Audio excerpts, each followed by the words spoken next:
Hello. I'm Ber, who is studying game development with you.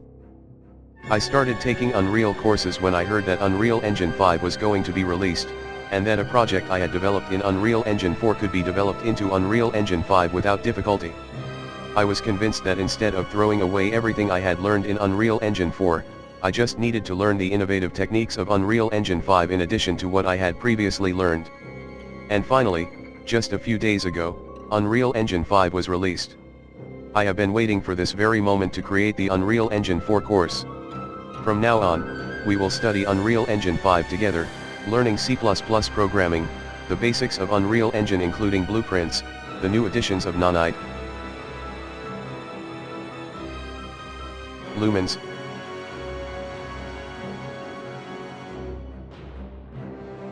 and the new animation system. The time has finally come to put this amazing engine in our hands. We'll see you soon with an Unreal Engine 5 tutorial. It was Ber's Game Development YouTube. Thank you.